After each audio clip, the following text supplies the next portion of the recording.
없습니다. 지금 전혀 시스템이 마련되어 있지 않는 상황이고 그러다 보니까 사실상 온라인으로 10만 명의 당원들이 입당을 해도 도대체 어디 가서 무슨 얘기를 해야 되고 어떻게 의사결정에 참여해야 되고 이런 것들이 지금 안내조차 되고 있지 않은 상황이거든요. 그런 차원에서 보자면 일단 당의 어떤 실무 체계나 이런 것들이 좀 완비되는 데까지는 좀 더 기다려야 되지 않을까 이런 생각이 드는데 청년위원회만큼은 청년위원회에서 먼저 실행하고 먼저 실천적으로 보여지면 그게 또 다시 당을 변화시키는 어떤 동력으로도 작용하는 것이거든요. 그렇게 보면 결국 청년위원회를 우리가 어떻게 만들 것인가 이걸 보는데 우리가 해외 사례 많이 얘기합니다. 해외에서는 어렸을 때부터 정당 활동을 하고 그 나라의 지도자가 되고 총리가 되고 국회의원이 되고 이런 것들을 많이 보아오지만 우리 당에서는 지금 인재 육성 시스템이라는 것 자체가 존재하지 않습니다. 그러다 보니까 계속해서 뭔가 안에서 이 소위 얘기하는 자신의 실력을 쌓는 어떤 일에 몰두하기보다는 유력 대선 주자나 혹은 유력 주자들에게 줄을 서는 문화 이런 것들이 더 만연해 있거든요. 그러다 보면 이 정당의 미래가 결국엔 약해질 수밖에 없다. 그래서 저는 선도적으로 당의 예산이나 이런 것들도 굉장히 중요하지만 우리가 연간 계획을 세우는 것이 굉장히 중요하다. 그래서 이 청년위원회가 매월 어떤 일들을 하고 실제로 전국 시도에서 어떤 일들을 하고 그 일들을 통해서 어떻게 규합하고 그것을 어떻게 모아내는 이 시스템 자체를 만드는 것이 굉장히 중요하고 그걸 통해서 우리가 당을 어떻게 변화시킬지 이런 것들을 좀 고민해 볼 필요가 있다. 제가 작년에 혁신위원을 하면서 당에다 넣어놓은 게 있습니다. 당규 52조에 보면 청년 정책 협의라는 것을 반드시 분기별로 1회 하도록 해놨거든요. 그것은 무엇이냐면 실제 일을 하도록 기구를 만들어 놓으면 거기에 누군가는 참여해서 정책을 이야기하고 그것이 청년 정책이 협의가 될 수 있는 당의 구조를 만들어 놓는 것입니다. 그래서 그 구조를 우리가 이제 적극적으로 좀 활용할 필요가 있겠고 그 구조를 활용하기 위해서 청년위원회 시스템을 만들어가는 것이 중요하다 이렇게 보겠습니다. 네, 이동학 후보까지 말씀을 들어봤습니다. 지금 뭐 청년위원회 문제점들을 지적해 주셨고 시스템 구축이라는 말을 세 분 다 해주셨습니다. 누가 청년위원장이 되든 뭐 이번엔 당의 청년위원회는 확실히 바뀌겠네요. 네, 그렇다고 네. 봐야죠. 네. 네. 바꿔야 됩니다. 네. 세 분 다 동의를 하시는 것 같습니다. 자, 이제 주도권 토론 시간입니다. 세 후보는 뭐 공히 청년 문제 해결을 강조하고 있습니다. 그 중에 청년 일자리 문제 정말 심각한데요. 청년들이 취업을 못하니 결혼을 못하고 또 아이도 못 가지고 이러면서 참 악순환이 되고 있는 그런 현실이 대한민국에서 벌어지고 있습니다. 청년 일자리 문제가 그 출발점에 있는 그런 모습인데 각 후보자는 6분 동안 자신의 주도로 청년 일자리 문제 해결에 대한 토론을 진행하면 됩니다. 상대 두 후보에게 최소한 한 번 이상의 질문을 하고 답변을 요구하시고요. 질문하기 전에 어떤 후보에게 질문하는 것인지 밝혀주시면 되겠습니다. 상대 후보 답변 시간은 최소 30초를 보장해 주셔야 합니다. 뭐 답변이 길어지거나 질문 취지에 어긋나는 경우 답변을 제가 제지하겠습니다. 이동학 후보 감기 걸리셨나봐요? 네, 제가 감기. 네, 알겠습니다. 죄송합니다. 네. 자, 김병관 후보부터 주도권 토론을 시작해 볼 텐데요. 6분입니다. 6분 동안 주도권을 가시고 두 후보에게 한 차례 이상씩 질문해 주시면 되겠습니다. 주제는 청년 일자리 문제입니다. 네, 우리 청년의 문제 중에서 가장 심각한 문제는 사실 일자리 문제일 것 같습니다. 우리 통계청 자료를 보면 실업률이 10%에서 12% 이런 얘기들이 있고요. 사실 이제 실업률 통계가 그렇고 실제 구직 일자리를 가지고 있는 사람의 또 비율을 보면 사실 40% 정도에 지나지 않습니다. 나머지 60% 정도는 물론 학교에 있거나 군대에 가 있거나 이럴 수도 있지만 자발적인 실업, 뭐 비자발적 실업이 상당히 많이 있고요. 우리 전체 청년 한 150만 명 정도가 실업인 상태라고들 얘기를 합니다. 이런 실업 상태가 지속되면 고실업 상태가 지속되게 되면 결과적으로 저출산 문제로 이어질 수밖에 없고요. 그러다 보면 우리나라의 지속 가능한 국가에 대한 근본적인 의문점이 또 들 수밖에 없는 게 사실입니다. 그래서 우리 당 입장에서도 이 청년 실업 문제를 해결하기 위해서 많은 노력들을 하고 있고 지난 4.13 총선에서도 이와 관련된 공약들을 많이 만들었습니다. 많이 만들었는데 실제로 이런 공약들이 우리 국민들한테 알려지지 않았고 이게 또 물론 총선의 뭐 표심에 많은 영향을 또 미치지도 못한 것 같습니다. 이런 부분들이 제가 총선 과정에서 이런 공약들 만드는 작업을 하면서 좀 아쉬웠던 부분들 중에 하나였는데 왜 이렇게 당에서 만든 어떤 정책이나 공약이 우리 국민들, 시민들, 특히 이제 청년들에게 알려지지 못할까 이런 부분들에 대해서 제가 아쉬웠던 부분이기 때문에 두 후보들께 그때 우리 당의 공약들이 어떤 거였는지 혹시 생각나시는 게 있으면 말씀해 주시고 이걸 국민들과 어떻게 알리고 또 소통할지 이런 의견들이 있으시면 각자 짧게 말씀해 주시면 좋을 것 같습니다. 네, 저부터 말씀드리겠습니다. 우리 당에서는 청년 일자리 70만 개 공약을 내걸었고 그중에 34만 개는 공공에서 만들겠다. 그리고 나머지는 이제 민간 부분에서 만들겠다. 이렇게 발표를 했는데요. 민간 부분에서 만드는 것은 대기업의 이제 3%의 청년 고용 할당을 하겠다. 이제 이런 공약이었죠. 이 공약은 사실 지난번 대선에도 저희가 썼었던 공약이고 그런 부분들이 쭉 이제 연장선상에서 오고 있는 겁니다. 그런데 이게 체감되지 못하고 있는 것 같아요. 저는요, 아무리 훌륭한 공약을 만들어도 이것을 효과적으로 알리지 못한다면 그게 문제라고 보거든요. 그래서 제가 이번에 청년위원장 선거에 나서면서 공약을 내건 게 있습니다. 더불어대학을 설립합시다. 이 더불어대학에서는 실제 어떤 일들을 하냐면 우리가 실제 정책 공약을 짧은 영상으로 1분이든 2분이든 청년들 스스로가 그걸 만들어서 유튜브 계정에도 올리고 이러면서 그걸 친구들에게 함께 막 전파를 할 수 있어야 돼요. 그런데 그런 무기가 주어지지 않습니다. 그 무기가 주어지지 않다 보니 선거 때 되면 하는 얘기가 야 그냥 2번 찍어 이거거든요. 그래서 이렇게 이유를 만들어주지 못하면 우리가 역시 설득에 실패한다. 우리의 표를 끌고 오는데 실패한다. 그래서 결국에는 우리가 청년위원회 스스로가 당이 하지 못하는 일이라고 해서 그걸 기다릴 것이 아니라 우리들 스스로가 이것을 어떻게 만들어내고 어떻게 효과적으로 유권자들에게 설득해낼 것인가. 이 부분을 중점적으로 시스템화해야 된다고 봅니다. 저는 그런 대책을 지금 가지고 있고요. 공약에 넣어놓고 있습니다. 네. 장경태 후보. 네, 우리 당의 공약은 크게 세 가지로 압축할 수 있는데요. 청년 일자리 70만 개 만들겠다는 것이었습니다. 청년 공공 부분에 34만 개, 그리고 청년 고용 확장제로 24만 개, 실노동시간 단축으로 12만 개에서 총 70만 개였고요. 두 번째가 청년 수당의 전국 확대 실시인데요. 현재 서울시에서 청년 수당을 월 50만 원씩 6개월 중위소득 60% 이하에게 지급하는 방안을 하고 있는데 이제 더불어민주당의 공약은 60만 원으로 10만 원 상향해서 전국으로 확대 실시하는 것이었고요. 마지막이 최저 시급 1만 원이었습니다. 물론 2020년까지 단계적 인상이긴 했지만 뭐 좀 그 부분이 좀 저는 이제 늦다고 생각하지만 어찌되었건 20년까지 1만 원까지 확대 실시였는데요. 이 부분이 사실 청년 문제는 아이디어가 부족해서 지금 실현되지 않고 있는 게 아니고요. 실천 의지와 실천할 힘이 없는 겁니다. 그래서 청년위원회가 적극적으로 이 청년 문제에 대해서 발벗고 나서고 더불어민주당이 당원으로 채택해서 이것들을 공약을 실천할 수 있는 의지를 가져야지만 이런 것들이 실천될 수 있기 때문에 저는 꼭 청년위원장이 되면 이 청년 정책부터 청년 문제부터 해결하는 그런 후보가 되겠습니다. 네, 이 토론이 아니고 정책 발표처럼 돼버렸는데 진짜 사실 우리 사회가 청년의 아픔을 모르고 청년 어떤 식의 해결 방법을 가져가야 될지 모르고 있다고 생각하진 않습니다. 그걸 얼마나 누가 나서서 적극적으로 해결하려고 하는 의지가 있는지 하는 부분이 저는 훨씬 더 중요하다고 생각하고요.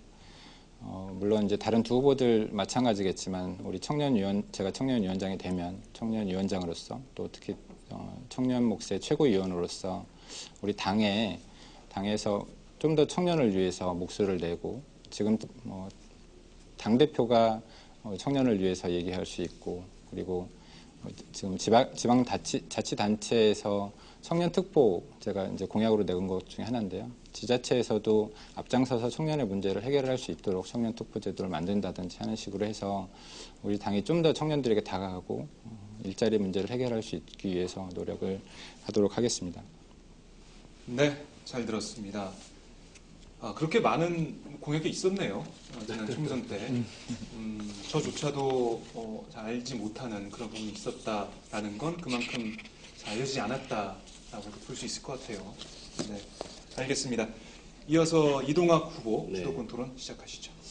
저는 김병원 후보님께 먼저 질문으로 네. 시작을 할게요. 네, 살살 해주세요.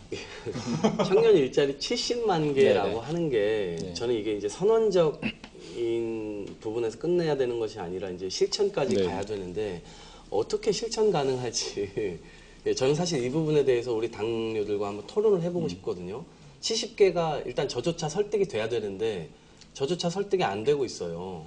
예, 그래서 어떻습니까? 이게 뭐 제가 그냥 뭐 따지는 것이 아니고요. 네, 네. 우리가 같이 이 부분을 어떻게 네. 하면 설득을 시킬 수 있는지에 대해서도 한번 고민을 해볼 필요가 있는 것 같아요. 제가 지난 예. 아까도 지난 4.13 총선에서 이 정책 그 공약 만들면서 저도 이제 고민했던 부분 중에 하나입니다. 정부에서 뭐 일자리 뭐 10만 개 만들었다 이렇게 하면 그런 식으로 이제 홍보를 많이 하는데 누구도 체감하지 못하고 있거든요. 네, 그 이유가 이번에 이제 추경 작업이 진행되고 있는데 추경에서도 마찬가지입니다. 일자리 지금 뭐 6만 개 정도 얘기가 나오고 있는 것 같아요. 근데 그 6만 개의 상당 부분이 대부분 공공근로, 노인 일자리, 그 노인 일자리도 뭐 일주일에 뭐 4시간, 6시간 이런 식의 아주 초단기 일자리들이거든요.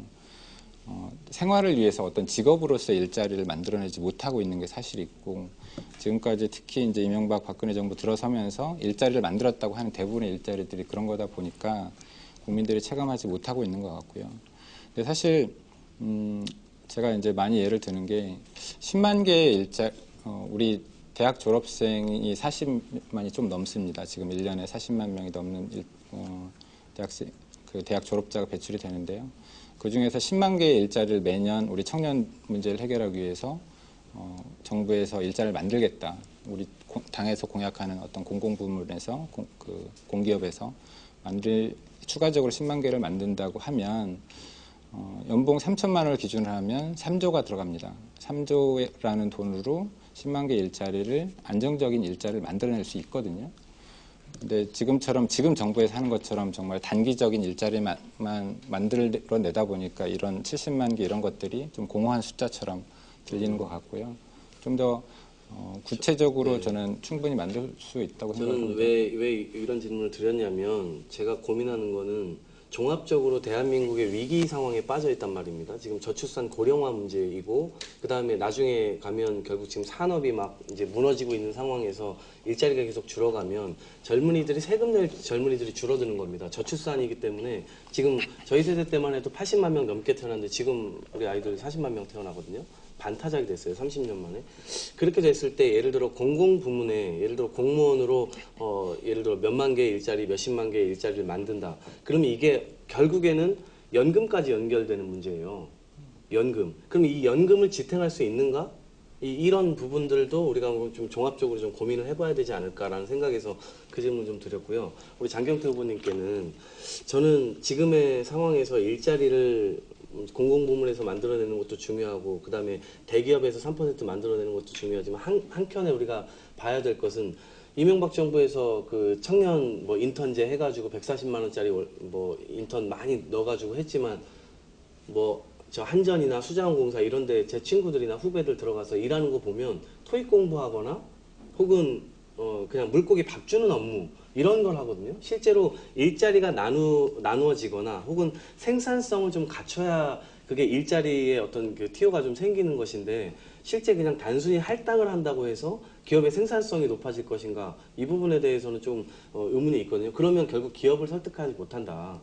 이런 측면이 좀 있는데 이 부분은 어떻게 우리가 만들 수 있을지. 일단 이동 후보께서 우리 당의 정책에 대한 좀 자신감이 없으셔서 좀 아쉬운데요. 공공부문 70만 개, 공공부문 34만 개 일자리, 그러니까 일자리 70만 개 생산할 수 가능합니다, 사실. 공공부문 34만 개 일자리를 만들 수 있는 근거는 소방이나 노인복지, 보육 등의 일자리, 뉴딜형 일자리들을 만들자는 거였거든요.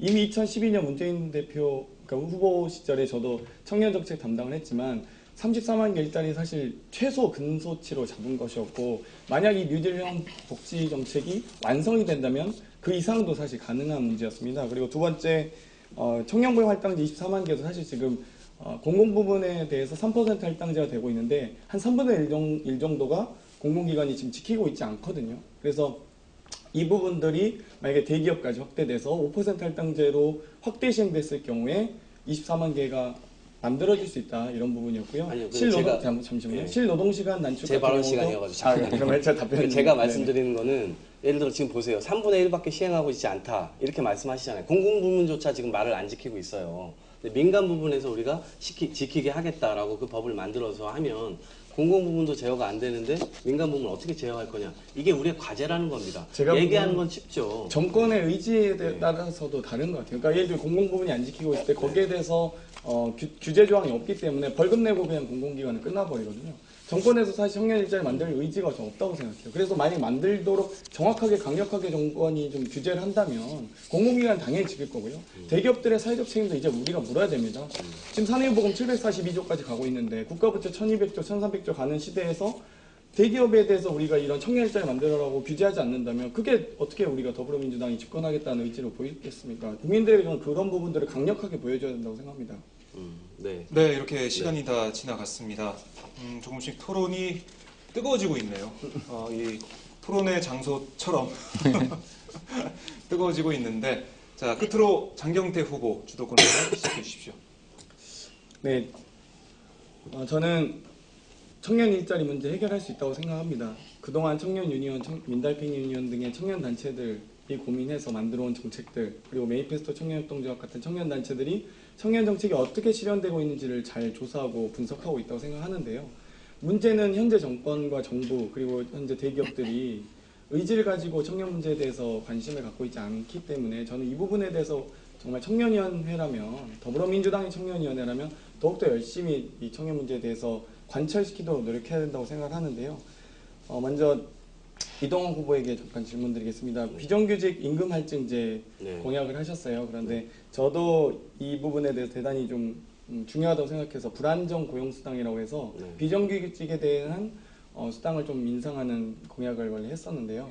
그 부분에 대해서 잠시 좀 설명을 해주신다면. 저는 일단 공평의 문제라고 생각합니다. 왜 그러냐면 지금 일단 정규직과 비정규직의 이 격차가 기본적으로 있고요. 그다음에 하청과 원청에 대한 기본 격차가 있고 대기업과 중소기업의 격차가 있는데 저는 그래도 정말 불공평하다고 생각해요. 안정성을 계속해서 담보해 가는 것 그리고 임금도 높게 받는 것 이것이 계속해서 그 격차를 계속해서 늘려나가는 것이라고 생각하거든요. 그래서 그 격차를 우리 사회가 이거를 보듬어 줄 수 있으려면 결국엔 전 비정규직을 임금 할증을 통해서 결국 안정성을 가져가지 못한다라고 한다면 임금을 많이 줘서 그것을 보완해 줄 수 있도록 해야 된다고 봅니다. 그래서 비정규직으로도 살만한 세상을 만들어주는 것이 우리가 앞으로 나아가야 될 방향이라고 생각합니다. 그것을 보장해 주지 못하고 지금처럼 비정규직을 계속해서 무한리필처럼 쓰고 내쫓고 쓰고 내쫓고 이런 식으로 계속 간다면 기업주들의 모럴 해저드나 이런 것들은 사회적 책임 이런 것들은 계속해서 주어지지가 않는 거죠.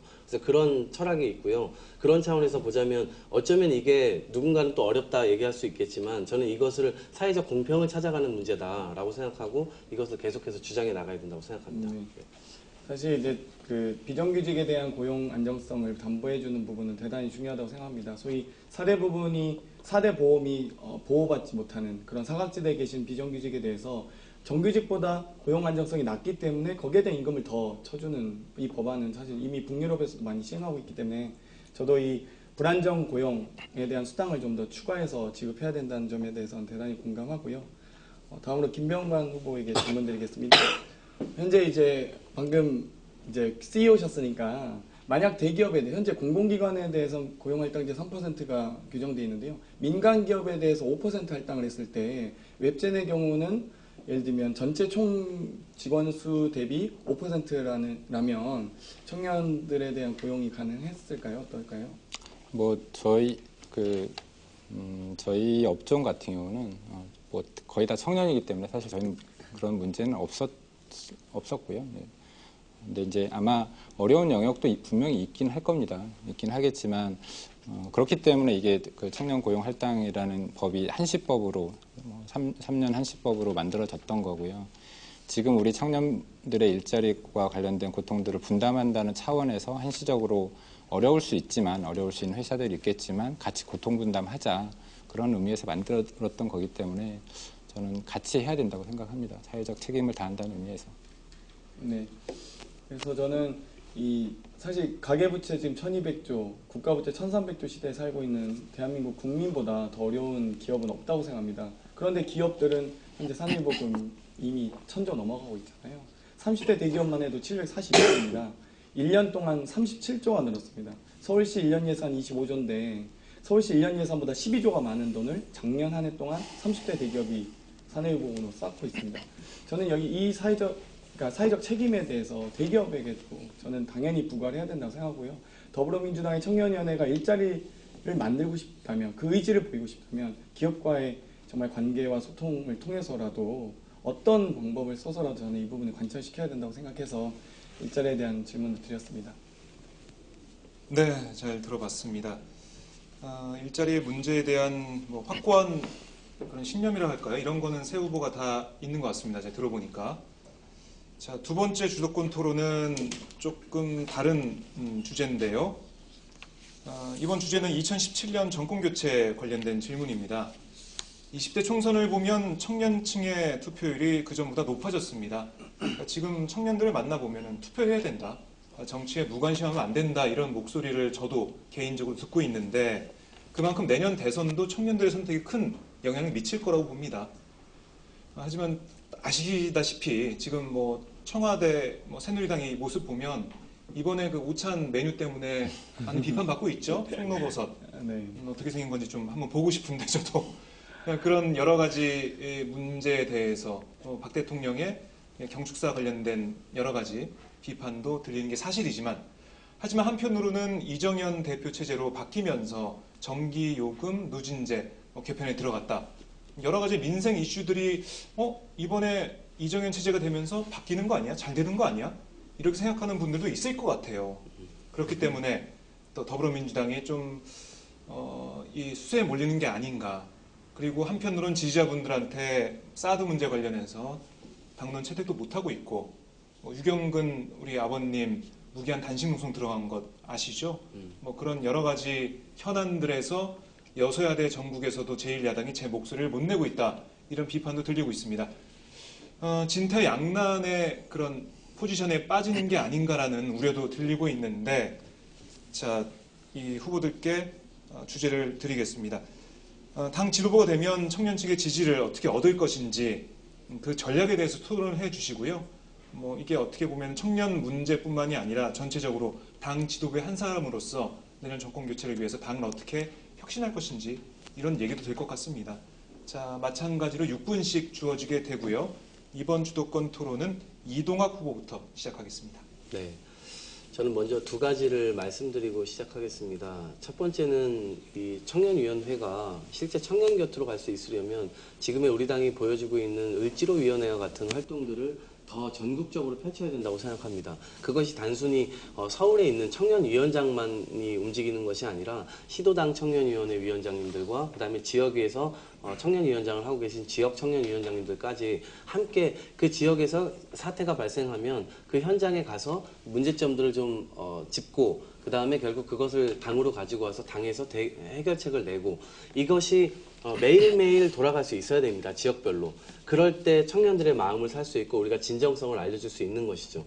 또 한 가지는 저희가 단순히 상대적인 새누리당에 비해서 진보기 때문에 보수 쪽으로 계속해서 이동을 해야 된다. 그래서 그 표를 가져와야 된다. 이것도 매우 중요한 논리지만 저는 그거보다 더 중요한 것은 청년들이 어디에 있는가를 알아서 우리가 찾아가야 된다고 생각합니다. 결국 문화로, 스포츠로 청년들이 모여 있는 곳에 우리가 찾아갈 수 있어야 됩니다. 그러려면 이 정치의 문턱을 낮추는 것이 매우 중요하다고 생각합니다.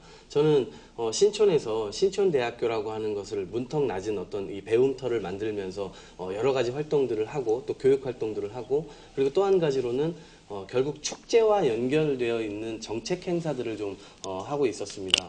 그게 대표적인 예로 커플런이라고 하는 행사인데, 물론 저는 이제 진행자였고 주도를 하는 그 축제 판에 계시는 그런 예술가들과 함께 제가 치러낸 행사지만, 커플들이 그 마라톤을 달리는데 그 커플은 남녀만을 의미하는 것이 아닙니다. 매우 많은 이 남남 커플, 여여 커플, 남녀 커플, 그다음에 자식과 부모 커플 많은 분들이 이 축제에 참여하십니다. 그럼 거기에서부터 우리가 연애, 결혼, 출산에 대해서 토크쇼도 하게 되고 여러 가지 대안에 대해서 이야기하기도 됩니다. 그러면 자연스럽게 정치에 참여할 수 있게 되는 것이죠. 그런 문턱을 정당이니까 매일 양복 입고 무게 잡고 이 문턱을 높여서 어려운 이야기하고 이런 것이 아니라 실제 삶의 현장으로 갈 수 있는 그런 체제로 완전히 만들어야 된다는 것이죠. 그래서 청년위원회를 청년스럽게 만드는 것이 가장 중요하다 이렇게 봅니다. 그런 차원에서 보면 그런 실행을 구체적인 방안들을 제가 지금껏 해왔고 그것을 이제 청년위원회에 접목해서 좀 해보겠다 이런 말씀을 좀 드리는 것인데요. 구체적으로 우리 김병관 의원께서는 뭐 이제 온라인 입당 지금 10만 명을 했고 그다음에 또 IT 전문가시기 때문에 50만 명의 이제 청년 당원들을 더 모으겠다 이런 말씀도 하셨는데 그 구체적인 플랜에 대해서 들어보고 싶습니다. 그것을 매우 훌륭한 공약이라고 생각하고 그것을 또 우리가 힘을 합쳐서 할 수 있는 부분이 있다면 같이 해야 되지 않겠습니까? 구체적 로드맵이 있을까요? 뭐 저는 그렇게 생각합니다. 내년에 어쨌건 대선이라는 큰 이벤트, 우리 정치 이벤트가 있는데요. 우리 대선은 사실 선거라는 게 우리 그 국민들의 축제장으로 저는 충분히 만들 수 있다고 생각을 하거든요. 같이 만나서 얘기하고 온라인이든 오프라인이든 만나서 얘기할 수 있는 어떤 공간이나 이벤트들을 많이 만들면 그 사람들이 모여서 또 우리 당을 또 지지해주고 이게 청년이든 노년이든 장년이든 같이 모일 수 있는 좀 공간이 제일 중요하다고 생각을 하고 최고위원들 그리고 각 시도당 지역위원장들, 현역 의원들 그다음에 아마 내년 가면 후보들의 중심이 좀 많이 되긴 할 텐데요. 대선 후보들이 이렇게 전국을 같이 돌면서 같이 좀 부대끼고 얘기하고 아까 이게 뭐 정말 정장 입고 얌전 빼는 그런 정치가 아니고 우리 국민들과 같이 소통하는 그런 장을 많이 정리하고 조금 지루하셨죠? 조금 지루하셨을 것 같아요. 조금 지루하셨죠? 네, 바덜키드님 반갑습니다. 일단은 제 기본적인 전제부터 이야기를 해드릴게요. 일단 우리는 정권을 바꿔야 된다. 이건에 대해서는 이제 이야기를 다르게 하실 분은 없을까요? 지금 민주당 최고위원만 하고 더불어민주당 최고위원만 하고 있지만 뭐 새누리당 이미 끝났으니까 어쩔 수 없고 국민의당에서 이제 한다면 다시 또 국민의당에 대한 청년의 이야기를 또 들어볼 겁니다. 일단 두 번째가 제 기본적인 전제는 거예요. 첫 번째는 정권을 바꿔야 된다. 두 번째, 당의 논리에 종속돼 버리면 청년 문제는 해결할 수 없다. 세 번째가 청년 문제는 청년이 해결해야 된다. 이게 제가 기본적으로 갖고 있는 겁니다. 이게 기본적으로 갖고 있는 겁니다. 왜? 정권을 바꾸지 않으면 지금의 기본 시스템을 그대로 이어갈 거란 말이죠. 청년의 이야기는 여전히 약자의 목소리가 되어 있고 그들에 대한 문제점은 근본적인 해결책은 없다. 단순히 감성 정치로만 나갈 수밖에 없다.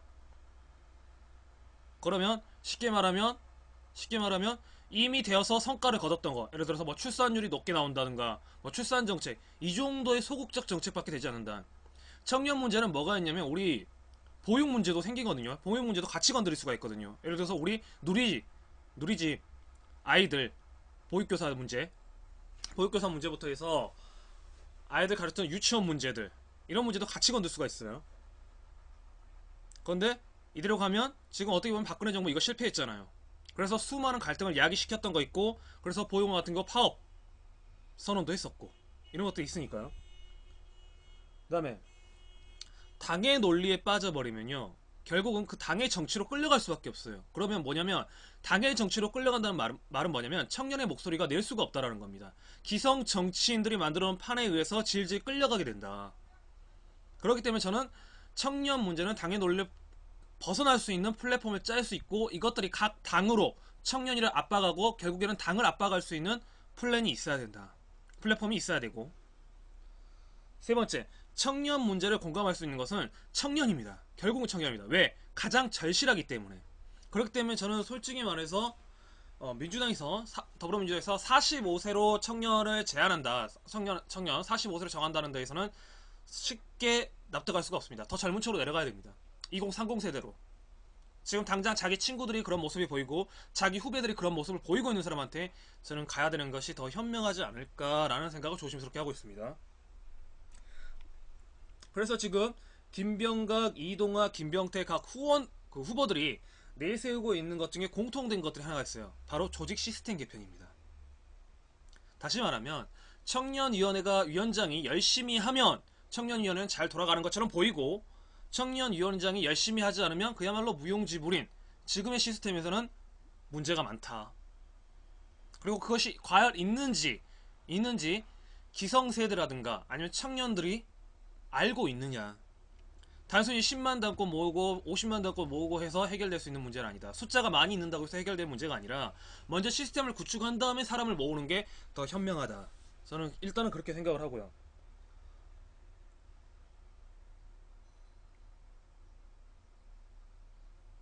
그리고 청년 문제의 가장 근본적인 문제가 무엇이냐 했을 때 취업 문제거든요. 정부의 10만짜리 솔직히 숫자만 이야기하지 질이 있는가. 그리고 들어갔을 때 우리 청년들이 가장 관심을 갖는 게 정말 결혼하고 아이 낳고 살 수 있을 정도의 나한테 수입이 생기는가. 아니거든요. 쉽게 말하면 열정페이. 그리고 그걸 또 평가하는 시스템이 돼서 이것이 됐을 경우에 정규직으로 돌려준다고 하는데 그 여체도 말로만. 그러니까 청년 입장에서 보면 요원할 수밖에 없는 거죠. 불안한 거죠. 그러니까 그 불안을 타피하기 위해서 이제 어떻게 이동을 합니까? 다 공무원 시험 준비하잖아요. 대기업 들어갈 준비하고 있잖아요.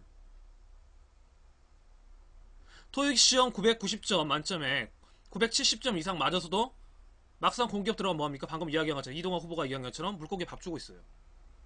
강아지 똥 치우고 있고요.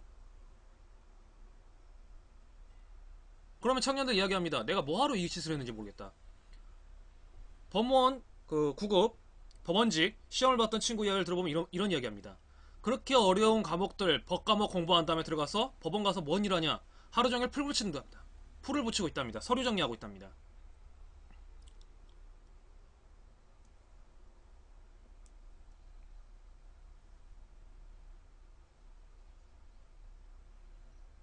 물론 업무의 특성상 그럴 수밖에 없겠지만 저는 지금의 청년들에 대해서 활용할 수가 없는 시스템, 그리고 막상 취업에 들어가면 성공을 하면 몇 퍼센트밖에 안 되지만, 소위 몇 퍼센트밖에 안 되지만 그들의 인재 활용 능력 이런 것도 없다. 아무것도 없다. 그렇죠. 그렇게 바늘 낙타구멍 같은 데 들어가서 하는 일이 결국 그러라면 청년들이 느낄 수 있는 솔직히 말하면 열등감? 위화감? 열등감보다 위화감이 강하겠죠. 위화감. 기성세대 그 땅딱하게 조직화되는 조직 논리.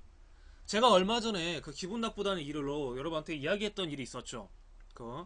그분이 이제 사과는 하셨지만 방송을 해서 사과를 한 건지 아니면 모르겠지만 개인적으로 만나서 그분이 사과 말씀을 하셨어요. 저한테 이런 말을 했어요. 당신 졸업한 지 얼마나 됐지? 아직 사회를 모르네. 이런 식으로 말씀해서 제가 화가 좀 났었던 경우가 있었는데 그분이 결과적으로 이제 사과를 하셨기 때문에 더는 말을 하지 않겠습니다만 기본적으로 그분의 생각만은 그런다는 건 아니라는 거죠. 열정적인 아이디어 무엇인가 따지려고 하면 조직은 그렇지 않다라는 논리로 가버린다는 거. 현행 실무자들이야. 그 실무자들은 누구냐? 대부분 386 세대들이죠. 386 세대들. 실무자들. 그러니까 애들은 면접을 보고 최종 이제 합격은 뭐 이사회나 뭐 사장들이 하겠지만 그 기본적인 서류 면접 보면서 이제 준비를 시키는 집단들은 바로 실무자들은 대부분 386 세대라는 거죠. 근데 그들은 이미 어떻게 보면 세월이 흐름과 동시에 자기의 기득권이 이미 만들어져 버린 겁니다. 근데 이 기득권이 과연 청년 문제를 해결해 줄까요? 아니요, 힘들어요.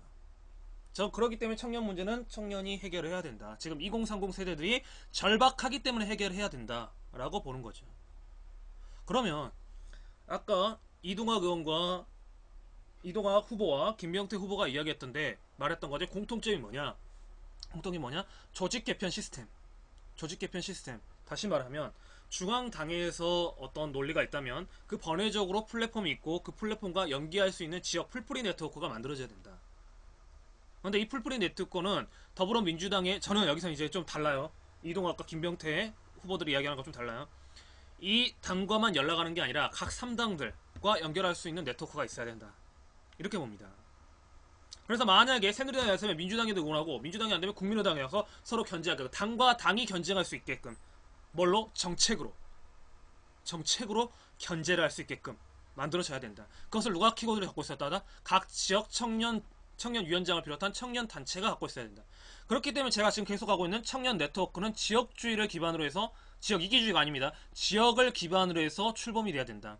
당을 중심으로 출범이 되는 게 아니라 지역을, 제가 살고 있는 해남이면 해남, 강진이면 강진, 창원이면 창원, 부산이면 부산, 동해면 동해, 속초면 속초, 서울이면 서울, 이런 식으로 만들어지고 그 당들이 이제 그것들이 이제 시민단체와 연합을 해서 당을 압박할 수 있는 플랫폼이 만들어져야 된다. 그 역할은 지금 청년들이 해야 된다. 저는 그렇게 생각을 하고 있는 겁니다. 그게 바로 제가 생각하는 큰 그림이에요. 그리고 그 큰 그림을 그리기 위해서 작은 걸음은 지역 풀뿌리부터 해야 된다. 그 첫 번째 지역 풀뿌리를 하기 위해서 먼저 해야 될 것이 군의회를 압박하고 군의회를 비판하고 견제하면서 조례 제정 운동부터 해야 된다. 청년 기본조례. 제 생각은 이겁니다. 그리고 이 운동을 이제 당과 같이 갈 수 있으면 당과 같이 동행할 수 있게끔 해야 되는데, 지금의 새누리당도 마찬가지고 더불어민주당도 마찬가지고 국민의당도 아마 저는 마찬가지일 거라고 봐요. 왜 우리는 청년위원회, 청년협의회, 뭐 이름은 다릅니다만 이 당들이, 이 위원들이 활성화가 안 되는가? 기본적으로 저는 국회의원이 그 배지를 갖고 있기 때문에 그런다. 국회의원이 배지를 갖고 있기 때문에 그런다. 국회의원은 엄청나게 바빠요. 여기 신경 쓸 겨를이 없어요. 그냥 배지, 나가 이거 맡고 있다 정도의 명함 정도밖에 안 된다. 실질적으로 일을 할 수가 없다. 시스템상. 그렇다고 한다면 청년들이 일을 해야 되는 게 맞고, 책임은 지고 맞고, 그 다음에 이제 해야 될 것이 당입니다. 우리나라는 기본적으로 야권은 제가 누누이 말했지만 통합과 분열이에요. 항상 당권 주자들에 의해서 항상 재편이 돼요. 그러다 보니까 문제가 뭐냐? 장기적인 시나리오 플레이닝이 없어요. 그래서 청년 정치가들을 육성을 못합니다. 사실상. 그래서 돈 있는 사람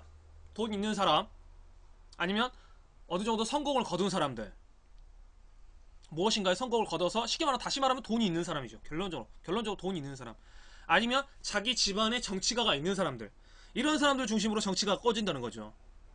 그럼 그런 사람들이 과연 지금 현재 문제에 대해서 얼마만큼 관심을 가지겠느냐? 오히려 자기 기득권적인 정책을 보호하기 위해서 노력을 하겠죠. 그렇다고 한다면 지속 가능한 대한민국의 정책 발전은 없다.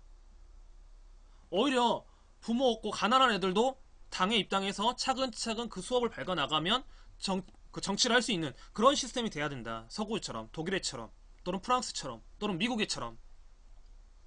근데 우리는 그런 시스템이 안 된다. 왜?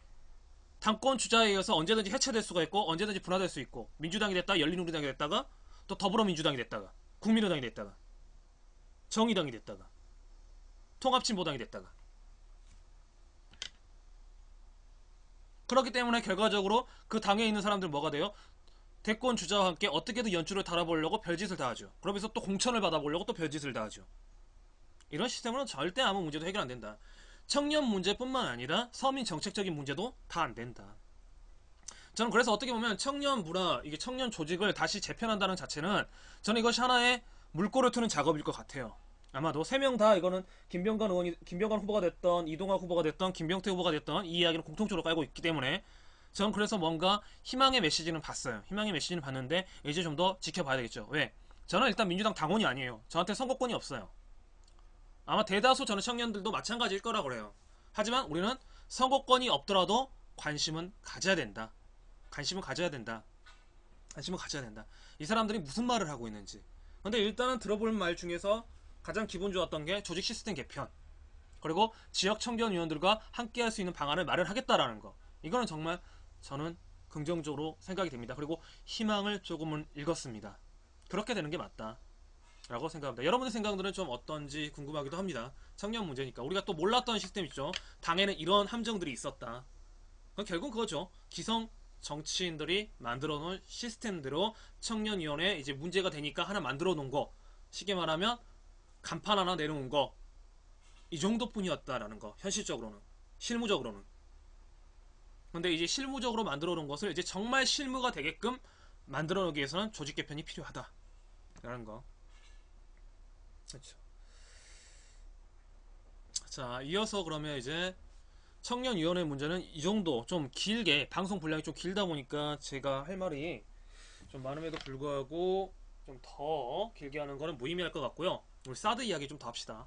사드 이야기. 아침에도 좀 이상한 분 와서 좀 설랑설레 했었는데,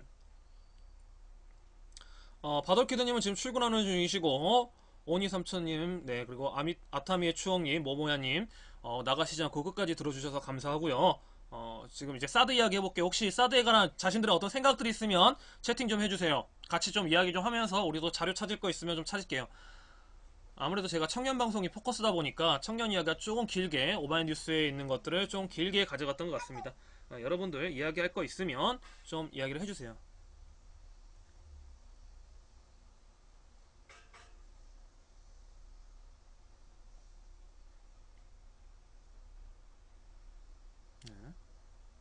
잠시만 그러면 다 그냥 듣고만 계시는 건가? 네. 그러면 잠시 제가 음악 좀 제가 틀어드릴게요. 음악 듣고 사드는 네네 사드는 내 눈에 흙이 들어가기 전까진 절대 반댈세. 네, BJ 바돌키드님 감사합니다. 그러면 아타미 이제 쉬고 계셨구나. 내가 성격이 급했다. 아이고 제가 죽을 죄를 졌습니다. 내가 죽을 죄를 졌습니다. 역시 우리 오리방님들 적극적이셔. 감사합니다. 네. 사드가 북핵을 막아주고 어쩌고 하는 게 제일 어처구니 없는 말이다. 그쵸? 저 기본적으로 북한 핵탄두를 막겠다.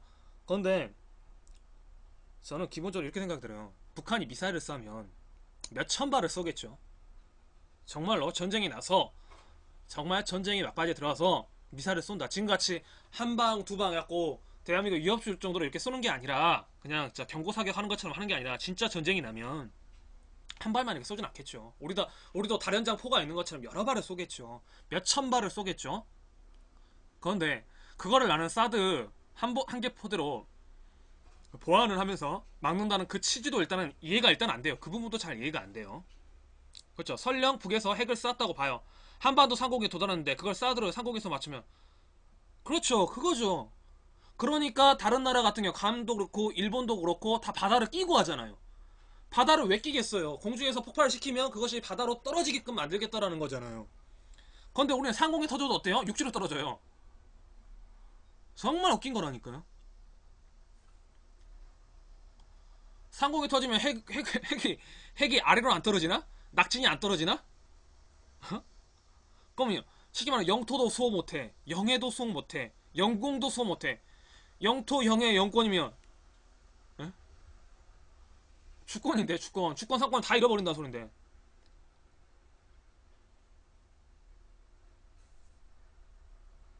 상공에서 터져도 그렇죠. 하늘에서 터져도 그런 거 마찬가지니까. 그 낙진. 사드 설치는 반대하고 지금 성주는 정부의 분열 정책에 말려드는 느낌.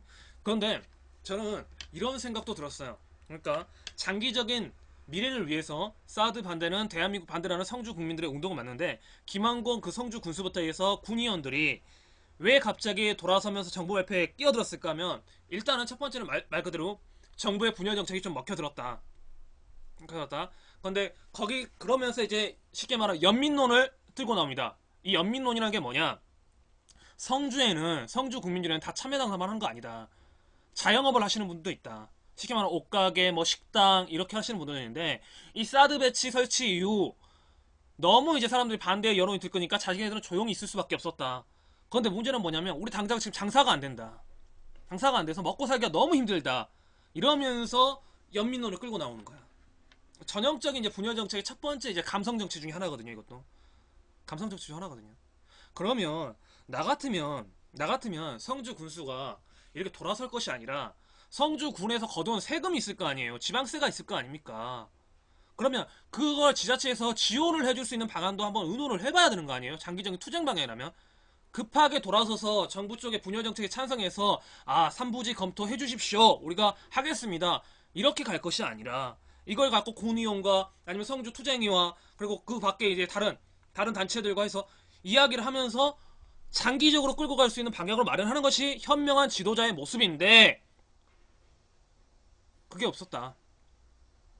그냥 빨리 사건을 마무리시키고 싶었구나. 빨리 마무리하고 싶었구나. 저는 이 감성 정치가 그래서 성공할 수가 없다. 그래서 성공할 수 없다. 거기까지 머리를 더 안 굴린 거예요. 그 지도층들이. 그리고 성주는 이제 어떻게 해야 되냐? 김천과 연대해야 됩니다.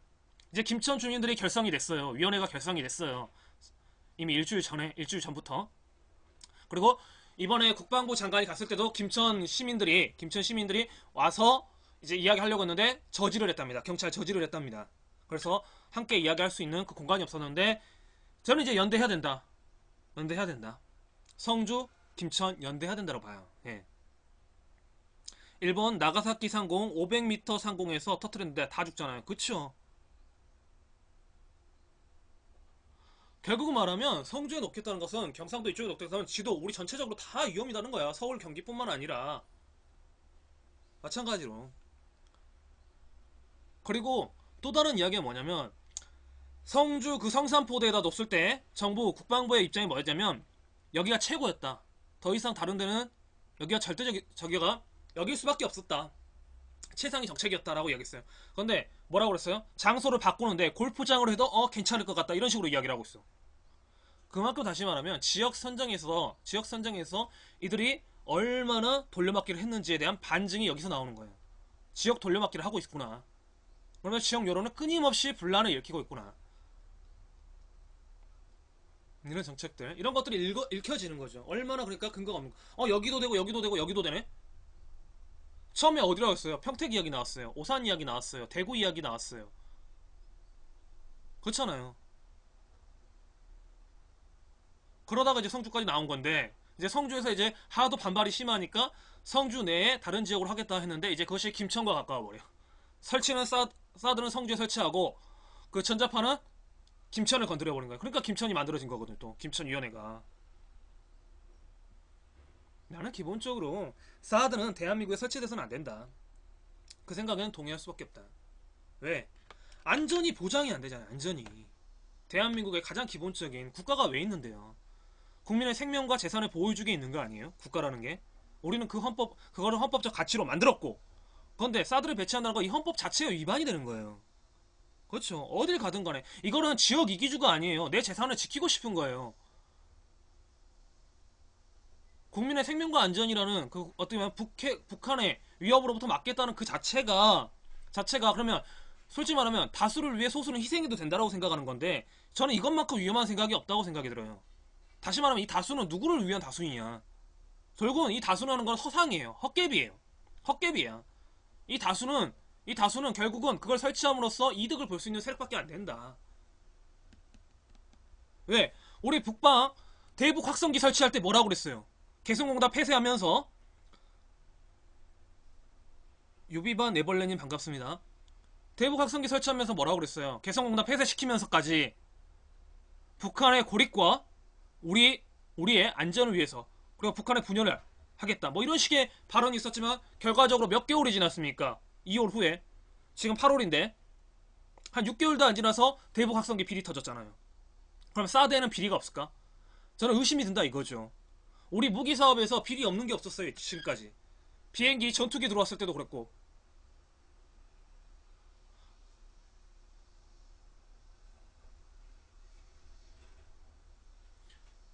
그 돈은 국민들이 그냥 진짜 말 그대로 눈먼 돈이에요? 아니에요. 이 돈은 다른 데도 써야 될 돈이에요. 네, 비리하니까 생각나는데요. 네네.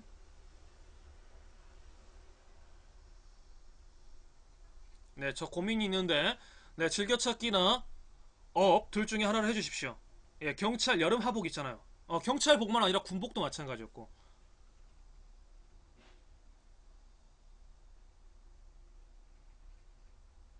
그거 한번 써주세요. 고민을 좀 써주세요. 그리고 고민을 써주세요. 네. 경찰 여름 하복 있잖아요. 네네.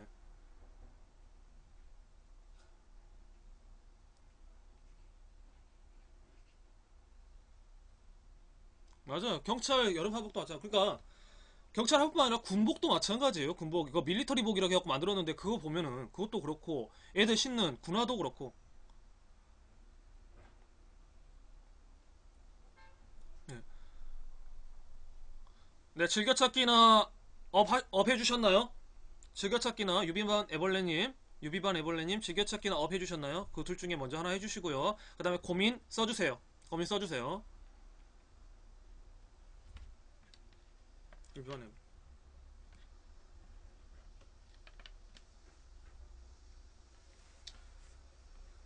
질차시나 업 둘 중에 하나를 해달라는 말은 제 방송을 알린다는 취지도 있겠지만 가끔 장난치시는 분이 있어서 그렇습니다.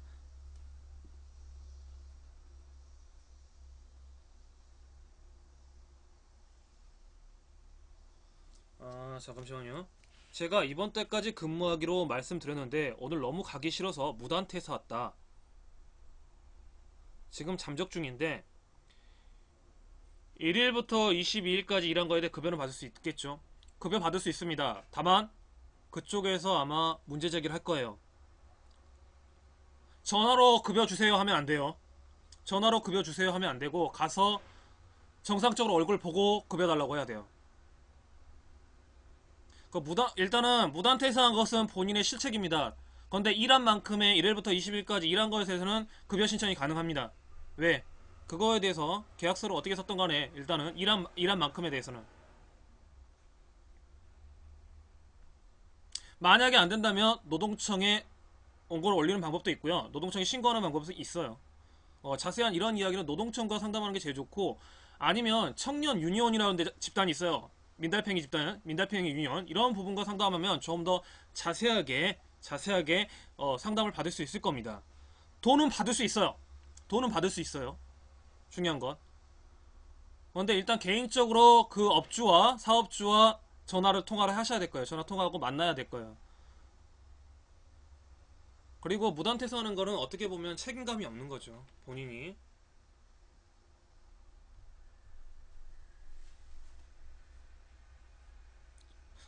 일을 그만둘 때는 무단퇴사하면 안 돼요. 그거는 기본적으로 A의 문제이기 때문에 그쪽에서도 어떻게 보면은 다른 사람을 대체 인력을 할 수 있는 시간을 좀 벌어줘야 되거든요. 네.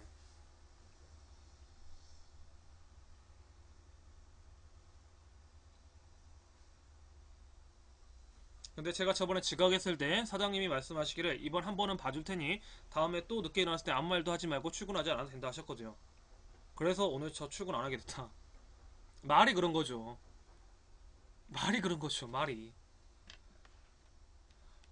출근하지 않아도 된다 하면 일단 가야죠. 출근 안 하는 게 아니라 일단 가서 저 그러면 제가 오늘 실수했으니까 그 다음에 그럼 지금까지 일했던 거 주십시오 해야죠.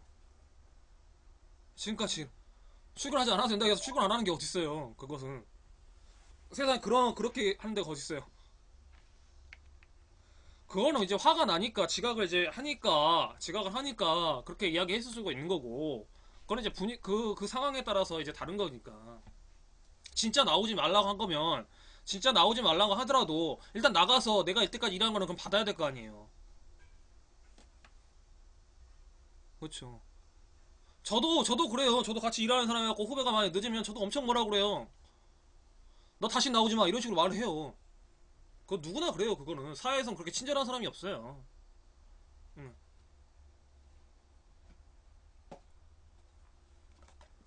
저희는 이제 저희 같은 이제 프리 같은 경우는 대부분 시간이 돈이기 때문에 시간을 어겨버리면 엄청 뭐라고 합니다.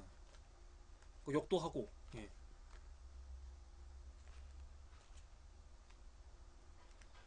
지각에도 돌려보낸 거 이제 그 사장님이 그거 선택을 하신 거고 문제는 뭐냐?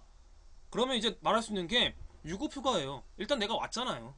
내 노동력 제공한 게 왔잖아요. 지각을 했다고 하는 게 10분 늦었는지 1시간 늦었는지 그건 중요하지 않아요. 내가 왔잖아요. 저는. 그러니까 쉽게 말하면 이거거든요. 내가 비가 와요. 비가 엄청나게 와 오늘따라. 그래도 내가 비 찍찍 맞고 딱 커피숍 아르바이트를 하는데 커피숍에 갔어. 근데 사장이 이렇게 딱 하는 거야. 야 오늘 장사 안 될 것 같다. 오늘 그냥 들어가서 쉬어. 그러면 대부분 애들은 네 알겠습니다 하고 쉰단 말이야. 근데 문제는 뭐냐? 그거 불법이에요.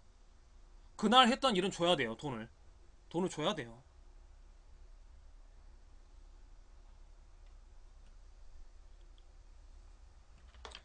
거기서 그것은 이제 사장님의 개인적인 영업상의 문제지 나는 이미 노동력을 제공한 거예요. 그 간 거 자체가. 그런데 요즘에는 그런 식으로 해갖고 애들 돈을 뺐거든요.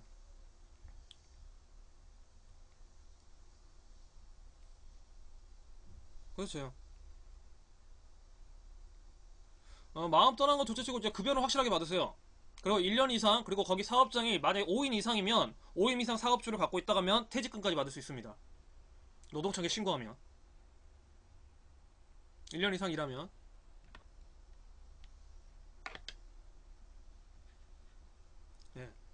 근데 지각을 한다. 이건 셋내는 절대 용서를 합니다. 대신 셋내 약속도 철저히 지키고 있죠. 예, 아미타충이. 그건 삥땅이죠. 저도 저 같은 경우도 지각을 웬만하면 안 하려고 합니다. 왜 그러냐면 저희는 시간이 돈이기 때문에 약속이 일단 깨져버리면 그 사람에 대한 신뢰도가 확 떨어져요. 그러니까 대체적으로 만약에 1시 반에 약속이 있다 저는 30분 전에 일찍 가요. 30분 전에 일찍 가서 책을 보든지 아니면 유튜브를 보든지 뭐를 해요. 그냥 그게 차라리 낫더라. 마음 편하더라고. 그래야 2달밖에 일 안 하면 퇴직금 못 받습니다. 근데 지각이 있었고, 그런데 일단은 20일까지 그 전까지 했던 일들에 대해서는 급여는 받을 수 있어요. 그런데 조금 이제 다시 유비반 에벌레님이 일을 할 때는 이런 식으로 일을 하는 것은 일단은 좀 지탄을 받게 됩니다. 누가 이야기하든 꼭 아르바이트생뿐만 아니라 아르바이트생이어서 이제 보호해준다는 입장보다는 사회생활은 그렇게 하면 안 돼요. 사회생활은 일단은 예. 그만둘 때 두더라도 확실하게 그만둔다는 의사를 가지고 며칠간의 기간을 줘야 돼요.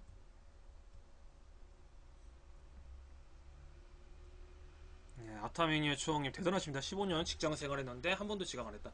그게 바로 성실성이죠. 다시 방송할 때 9시에 딱 지켜야 돼. 딱 잘 것 같은 갑자기 압박감이 생겼어.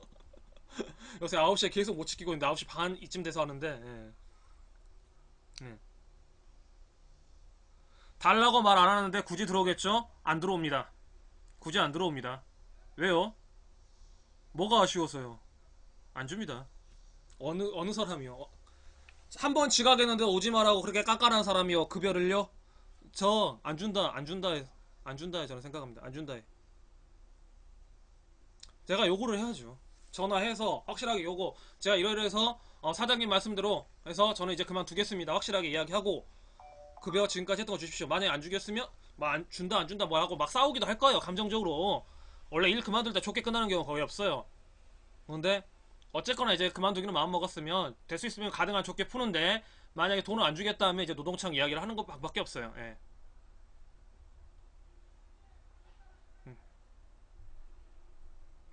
그 회사에도 확실하게 그러니까 인사과 이쪽에도 확실하게 이야기해야죠. 사직서를 확실하게 내고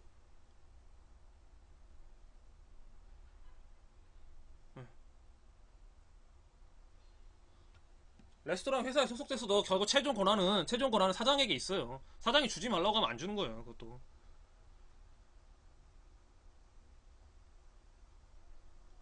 관리 회사에서 하셔도 그건 어차피 그 회사의 직접적인 문제인 거고 최종 결정은 돈이 나가는 문제이기 때문에 사장이 관리를 해요. 그것도 레스토랑 해도 어차피 뭐 프랜차이즈가 뭐가 됐든 간에 기본적으로는 돈이 나가는 문제인데요. 사장이 돈과 떠나서 경영과 떠나서는 운영을 할 수가 없어요. 그러니까 이 학생 줘라 안 줘라 마지막 결정도 그 사람이 해요. 그런데 네. 달라고 말을 해야죠. 그리고 달라고 말하는 전에 내가 확실히 회사를 그만둔다 라고 언지를 줘야죠. 지금 그 언질도 안 줘있는 상태잖아요. 그중 무단 결근 상태잖아요. 솔직히 말해서 일을 계속 할 건지 아니면 일을 그만둘 건지 확실하게 그 회사에 통보를 해줘야죠. 그래야 그쪽에서 사람을 구하든지 뭘 하든지 할 거 아니에요. 네.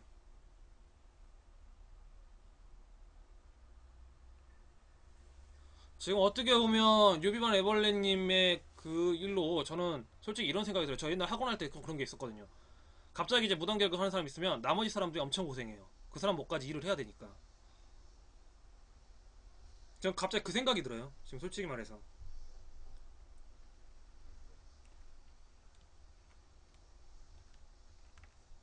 그런다고 해서 뭐 저한테 돈이 떨어지는 것도 아니고. 그러니까 확실하게 언지를 주세요. 회사에 나 그만둔다. 그리고 지금까지 했던 거 돈으로 살라. 이렇게. 뭐 하루 만에 잠수한 건 그거 갖고 이제 원래 그것도 법적으로는 이제 돈을 주는 게 맞는데 그거는 일단은 기본적으로 하루 일하고 이제 월급 형태로 주는 데에서 돈 달라고 하기는 좀 그렇죠. 서로에게 미안한 일이니까. 뭐 1급을 받는 거라면 하루 일당을 받는 거라면 당연히 받아야겠지만 근데 유비와 에벌렌이 그렇게 일 그만두시면 안 됩니다. 앞으로는 이제 이것을 이제 반면교사 삼아서 일을 시작할 때 일을 그만둘 때 방법의 처세술을 좀 아실 필요가 있지 않을까 이런 생각이 듭니다. 네. 네. 바돌키님 또 그렇잖아요. 유비원 애벌레님 이제 그만뒀으면 이제 그만둔 기간만큼 또 나머지 사람들이 고생하는 거고, 구할 때까지, 사람 구할 때까지. 요새 뭐 취업이 어렵다고 하지만 또 구하는데도 또 힘든 건 사실이니까, 적당한 사람 구하는 것도.